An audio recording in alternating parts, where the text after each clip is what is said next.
오늘 저희가 좀 자세히 들여다볼 기업은 바로 원택입니다. 피부 미용 의료기기 쪽으로 유명한 회사죠. 특히 2025년 1분기 실적이 나왔는데 이게 상당히 괜찮아요. 매출이 374억 원, 영업이익은 145억 원.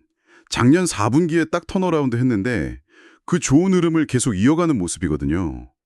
이 정도면 뭐 올해 전체 실적도 기대해 볼 만하지 않나 싶어요. 특히 그 태국 시장 성장세가 정말 문부십니다. 와, 2023년에는 16억 원이었는데 작년에 184억 원으로 확 뛰었고요. 올해는 1분기만 딱 봤는데 벌써 111억 원이에요. 이러면 연간 300억 원 넘는 것도 충분히 가능해 보입니다. 현재 법인 설립 효과 이게 제대로 나타나고 있는 거죠. 네, 1분기 실적 숫자 자체는 상당히 인상적입니다.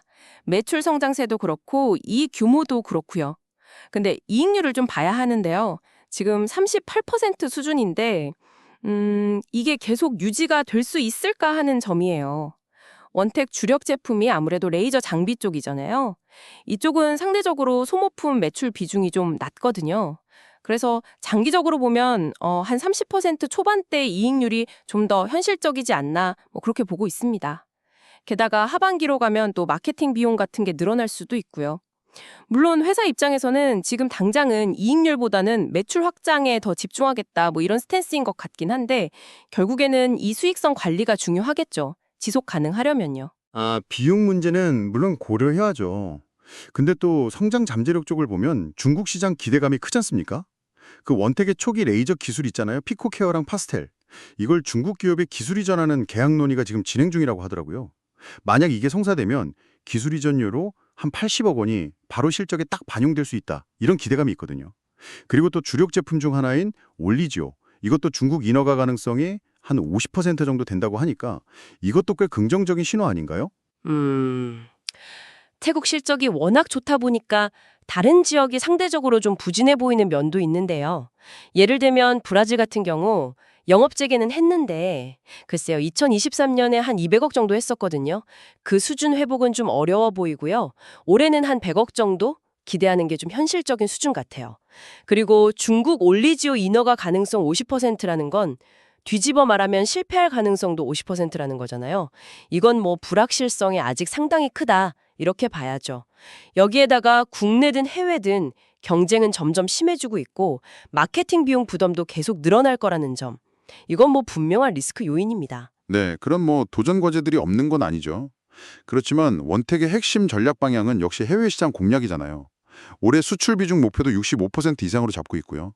벌써 아시아 시장 매출 비중이 51.3%나 된다는 점.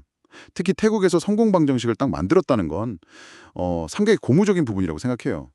그리고 그 RF 장비나 하이프 장비, 대표적으로 올리지오 같은 제품들의 해외 시장 침투는 사실 이제 시작 단계거든요. 그러니까 앞으로 성장할 여력이 충분하다 이렇게 볼 수 있죠.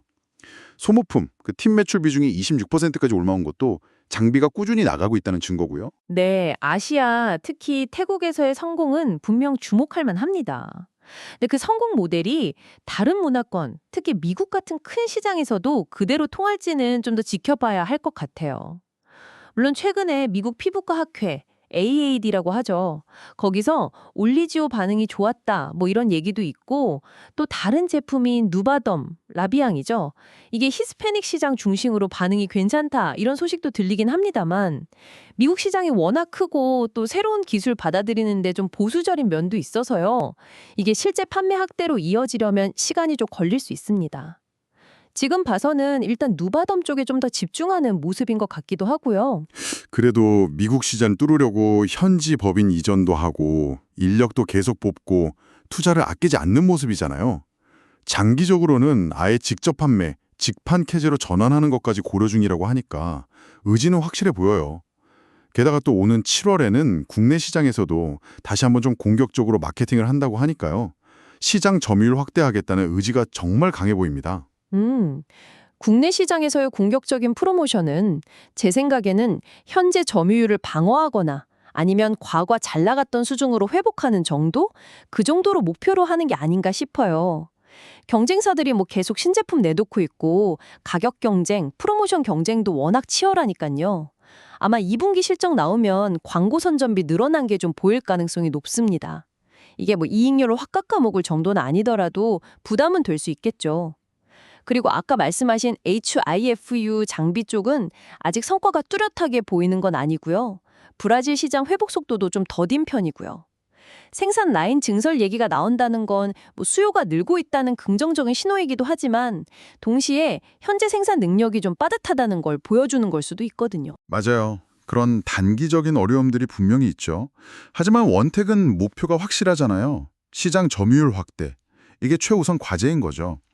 이를 위해서 뭐 중국 기술 이전처럼 기술력을 활용하기도 하고 미국 법인 이전처럼 미래를 보고 투자도 계속하고 있고요.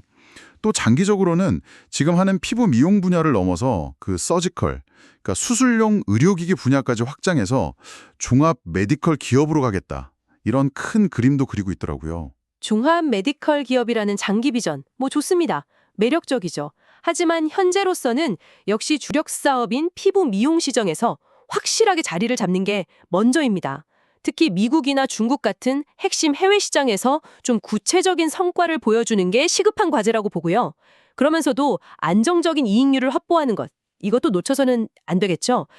태국에서의 성공 요인을 잘 분석해서 이걸 다른 지역 시장에 맞게 어떻게 잘 적용할 수 있을지, 이게 중요하고요. 또 늘어나는 수요에 맞춰서 생산 능력도 효율적으로 늘리고 비용 관리도 잘 해나가야 할 겁니다. 이게 앞으로 원택의 성패를 가를 중요한 포인트가 될 것 같아요. 네, 시청자 여러분. 오늘 원택을 둘러싼 좀 긍정적인 시각과 또 신중하게 봐야 한다는 의견을 함께 나눠봤습니다. 원택, 분명한 목표를 가지고 해외 시장 문을 계속 두드리고 있는 건 확실해 보입니다. 하지만 경쟁이 심화되고 있고 또 지역별로 넘어야 할 과제들도 만만치 않은 상황인데요. 과연 이 공격적인 점유율 확대 전략이 장기적인 성장과 기업 가치 상승으로 이어질 수 있을지 앞으로 원택의 행보를 계속 관심 있게 지켜볼 필요가 있겠습니다.